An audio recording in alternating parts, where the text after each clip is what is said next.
BCM ಹಾಸ್ಟೆಲ್ನಲ್ಲಿ ವಿದ್ಯಾರ್ಥಿ ನಿಗೂಢ ಸಾವು ಕೇಸ್.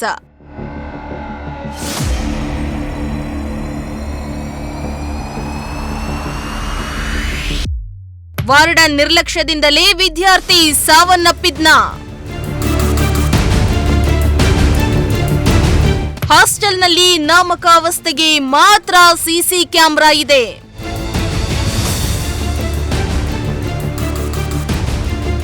ಶಿರಾನಗರದ ದೇವರಾಜು ಅರಸು ಮೆಟ್ರಿಕ್ ನಂತರದ ವಿದ್ಯಾರ್ಥಿ ನಿಲಯದಲ್ಲಿ ವಿದ್ಯಾರ್ಥಿ ನಿಗೂಢವಾಗಿ ಸಾವು ಪ್ರಕರಣಕ್ಕೆ ಟ್ವಿಸ್ಟ್ ಸಿಕ್ಕಿದ್ದು, ಮೇಲ್ನೋಟಕ್ಕೆ ವಾರ್ಡನ್ ನಿರ್ಲಕ್ಷ್ಯದಿಂದಲೇ ವಿದ್ಯಾರ್ಥಿ ಸಾವನ್ನಪ್ಪಿದ್ದಾನೆ ಎಂದು ಆರೋಪ ಕೇಳಿಬರ್ತಾ ಇದೆ.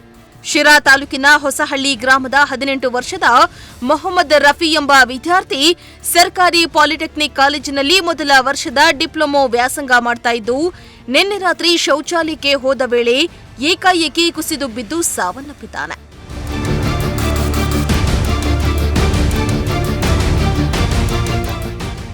ಇನ್ನು ವಿದ್ಯಾರ್ಥಿ ಮೊಹಮ್ಮದ್ ರಫಿ ಯಾವ ಕಾರಣಕ್ಕೆ ಸಾವನ್ನಪ್ಪಿದ್ದಾನೆ ಅನ್ನೋದು ನಿಗೂಢವಾಗಿದೆ.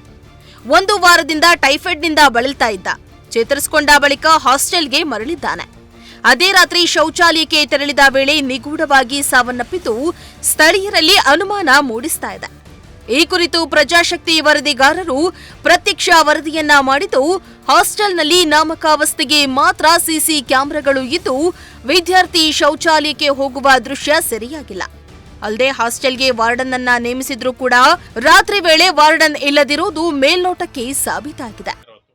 ನಮ್ಮ ಹುಡುಗರೆಲ್ಲ ಇರ್ತಾರೆ ಸರ್, ಅಡುಗೆರು ಇರ್ತಾರೆ ಸರ್, ಇರ್ತಾರೆ ಗಂಡು ಮಕ್ಕಳು ವರ್ಕ್ ಆಗುತ್ತೆ ಸರ್. ಇವರು ವಾರ್ಡನ್ ಎಷ್ಟೊತ್ತಿಗೆ ಬಂದಿದ್ದಾರೆ ಸರ್? ಅವರು ಊಟ ಹಾಕಿ ಹೋಗ್ತಾರೆ ಸರ್, ಊಟ ಆದ್ಮೇಲೆ ಹೋಗ್ತಾರೆ, ಬರ್ತಾರೆ ದಿನ ಬಂದು ಇಲ್ಲಿ ಸುಮಾರು ರಾತ್ರಿ 9-10 ಗಂಟೆ ತನಕ ಇರ್ತಾರೆ. ಬೆಳಿಗ್ಗೆನೂ ತಿಂಡಿ ಕೊಡವತ್ತಿ ಬಂದು 12 ಗಂಟೆ ತನಕ ಇರ್ತಾರೆ ಸರ್. ಇದು ರಾತ್ರಿ ಎಲ್ಲ ಸೆಕ್ಯೂರಿಟಿ ಇರ್ತಾರೆ ಸರ್, ಅಡುಗೆಯರು ಗಂಡು ಮಕ್ಕಳು ಇರ್ತಾರೆ. ವೀಕ್ಷಕರೇ, ಇವತ್ತು ನಾವು ಶಿರಾ ದೇವರಾಜ ಅರಸು ವಸತಿ ಶಾಲೆ ಆವರಣದಲ್ಲಿ ಇದ್ದೇವೆ. ಕಳೆದ ರಾತ್ರಿ ಈ ಹಾಸ್ಟೆಲು ವಸತಿ ಶಾಲೆಯಲ್ಲಿ ಒಂದು ಹುಡುಗ ನಿಗೂಢವಾಗಿ ಸಾಯ್ತಾನೆ. ರಾತ್ರಿ ಮಲಗಿರುವಾಗ ಆತನಿಗೆ ಏನಾಗುತ್ತೆ ಅನ್ನೋದು ಗೊತ್ತಿಲ್ಲ. ಈತ ಶೌಚಾಲಯಕ್ಕೆ ಹೋಗಿರ್ತಾನೆ. ಶೌಚಾಲಯದಕ್ಕೆ ಎಷ್ಟು ಗಂಟೆಗೆ ಹೋದ, ಎಷ್ಟೊತ್ತಿಗೆ ಹೋದ ಅಂತ ಯಾರಿಗೂ ಗೊತ್ತಿರಲ್ಲ. ಈತ ರೂಮಿಂದ ಎದ್ದು ಆಚೆ ಶೌಚಾಲಯದಲ್ಲಿ ಇರ್ತಾನೆ. ಶೌಚಾಲಯದಲ್ಲಿ ಒಳಗಡೆ ಚಿಲ್ಕ ಹಾಕೊಂಡಿರ್ತಾನೆ. ಚಿಲ್ಕ ಹಾಕೊಂಡ ಎಷ್ಟೊತ್ತಾದರೂ ಬರಲ್ಲ. ಬೆಳಗ್ಗೆ ಎದ್ದು ಹುಡುಗರು ಸ್ನಾನಕ್ಕೆ ಶೌಚಾಲಯಕ್ಕೆ ಹೋದಾಗ ಇಲ್ಲಿನ ವಿದ್ಯಾರ್ಥಿಗಳು ಇದು ಬೆಳಕಿಗೆ ಬರುತ್ತೆ.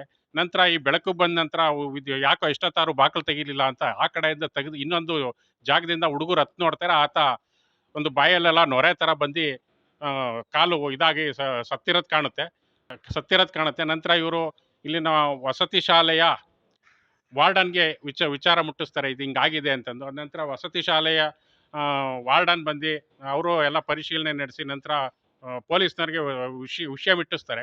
ಪೊಲೀಸ್ನವ್ರು ಬಂದು ಎಲ್ಲ ಬಾಕ್ಲೆಲ್ಲ ಹೊಡೆದು ವಿದ್ಯಾರ್ಥಿನ ಸತ್ತಿರೋದು ದೃಢ ಆಗುತ್ತೆ. ನಂತರ ಇವತ್ತು ಈ ರೀತಿ ಆಗಿದೆ. ಇನ್ನು ನಿನ್ನೆ ಮನೆಯಿಂದ ಹಾಸ್ಟೆಲ್ಗೆ ವಾಪಸ್ಸಾದಾಗ ತುಂಬಾ ಅಶಕ್ತನಾಗಿದ್ದು, ಬೈಕ್ನಲ್ಲಿ ಬರುವಾಗಲೇ ಸುಸ್ತಾಗಿ ಬರ್ತಾ ಇದ್ನಂತೆ. ರಾತ್ರಿ ಹಾಸ್ಟೆಲ್ನಲ್ಲಿ ಊಟ ಮಾಡಿ ಮಲಗಿದ್ದ. ಆದರೆ ರಾತ್ರಿ ಶೌಚಾಲಯಕ್ಕೆ ಹೋಗಿ ಸಾವನ್ನಪ್ಪಿದ್ದಾನೆ ಎಂದು ಹಾಸ್ಟೆಲ್ನ ಅಡುಗೆ ಸಿಬ್ಬಂದಿ ಪ್ರಜಾಶಕ್ತಿ ಟಿವಿಗೆ ತಿಳಿಸಿದ್ರು.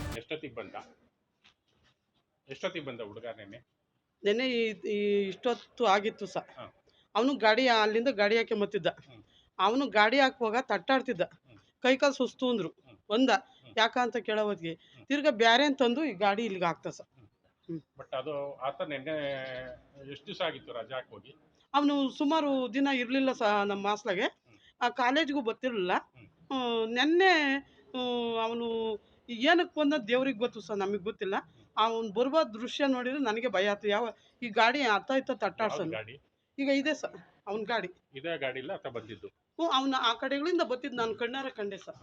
ಗಾಡಿ ತಟ್ಟಾಡ್ಸನು. ಬಟ್ ಅವತ್ತು ಅವನಿಗೆ ಇದಿರ್ಲಿಲ್ಲ ಅಂತ, ಬ್ಯಾಲೆನ್ಸಿಂಗ್ ಸಿಗ್ತಾ ಇಲ್ಲ ಅಂತ. ಅವನಿಗೆ ಶಕ್ತಿ ಇಲ್ಲ ಸರ್. ಆ ಗಾಡಿ ಒಯ್ಲು ಹಿಡಿಯೋಕೆ ಆಗ್ತಾ ಇಲ್ಲ ಸರ್. ಅವ್ನ ಕಾಲ್ ಬೇರೆ ಒಂಥರ ಕಾಯಿಲೆ ಮನ್ಸ. ಅವನು ಕಾಯಿಲೆ ಇರೋದ್ರಿಂದ ಗಾಡಿ ಅಥಾರಿಟಿ ತಾಂಡು ತುಳಿಯಕ್ಕೆ ಅವನಿಗೆ ಆಗ್ತಾ ಇರಲಿಲ್ಲ ಸರ್. ಇನ್ನು ವಿದ್ಯಾರ್ಥಿ ಈಗ ಸಾವನ್ನಪ್ಪಿರೋ ಬಳಿಕ ವಿದ್ಯಾರ್ಥಿಗೆ ಪಿಡ್ಸಿತ್ತು, ಜಾಂಡಿಸ್ ರೋಗ ಇತ್ತು ಅಂತಾರೆ.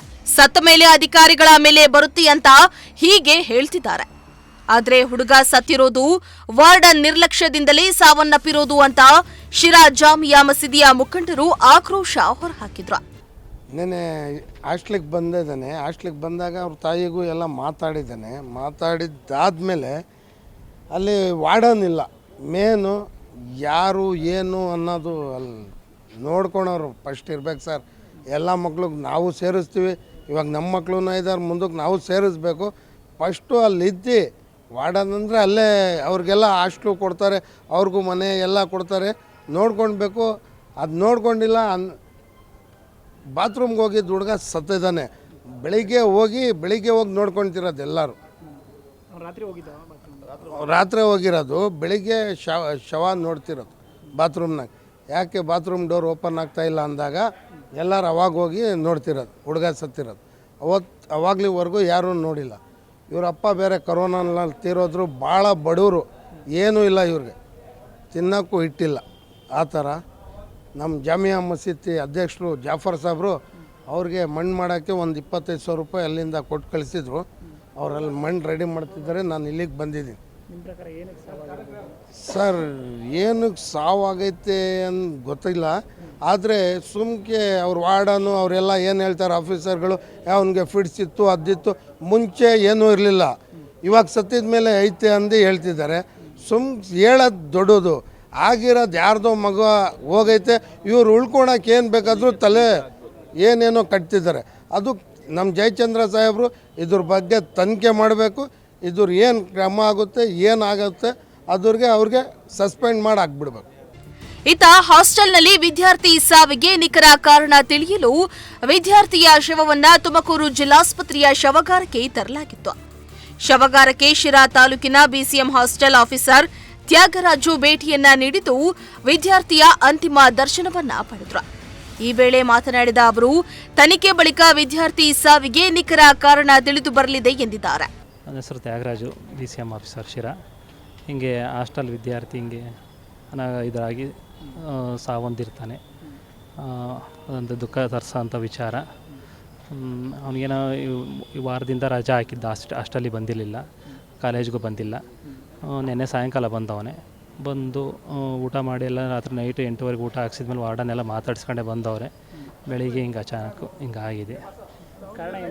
ಕಾರಣ ಅದು ಹುಷಾರಿರಲಿಲ್ಲ ಅಂತಲೇ ಹೋಗಿದ್ರಲ್ಲ, ಮನೆಗೆ ಹೋಗಿದ್ರಲ್ಲ, ಬಂದಾಗ ಅಲ್ಲಿ ಏನಾಗಿತ್ತು ಗೊತ್ತಿಲ್ಲ. ಅದು ಟೈಫಾಯ್ಡ್ ಬಂದಿತ್ತು ಅಂತಾರೆ. ಅವ್ರು ಯಾರೋ ಸಂಬಂಧಿಕರು ಒಬ್ಬರು ಹಿಂಗೆ ಇದಾಗಿತ್ತು, ಜಾಂಡೀಸ್ ಆಗಿತ್ತು ಅಂದರು. ಅದು ಏನಾಗುತ್ತೋ ತನಿಖೆ ಮಾಡೋದಾದಾಗ ಅಷ್ಟಾಗೈತೆ. ಇನ್ನು ಕರೋನಾ ಟೈಮ್ನಲ್ಲಿ ವಿದ್ಯಾರ್ಥಿ ಮೊಹಮ್ಮದ್ ರಫಿ ಅವರ ತಂದೆ ಅಗಲಿದ್ದು, ರಫಿ ಕಾಲೇಜಿನಲ್ಲಿ ಓದ್ಕೊಳ್ಳೋದರ ಜೊತೆಗೆ ಚಿಕ್ಕ ಪುಟ್ಟ ಕೆಲಸವನ್ನ ಮಾಡಿಕೊಂಡು ಮನೆಗೆ ಆಧಾರವಾಗಿದ್ದ. ಆದ್ರೀಗ ವಿದ್ಯಾರ್ಥಿ ಮೊಹಮ್ಮದ್ ರಫಿ ಕೂಡ ಸಾವನ್ನಪ್ಪಿದ್ದು ಹಲವು ಅನುಮಾನಕ್ಕೆ ಕಾರಣವಾಗಿದೆ. ಹಾಸ್ಟೆಲ್ ವಾರ್ಡನ್ ಹಾಸ್ಟೆಲ್ನಲ್ಲಿ ಸರಿಯಾಗಿ ಇರ್ತಾ ಇರಲಿಲ್ವಾ ಏನೋ ಅನ್ನೋದನ್ನ ತನಿಖೆಯಿಂದ ಬಯಲಾಗಬೇಕಾಗಿದೆ.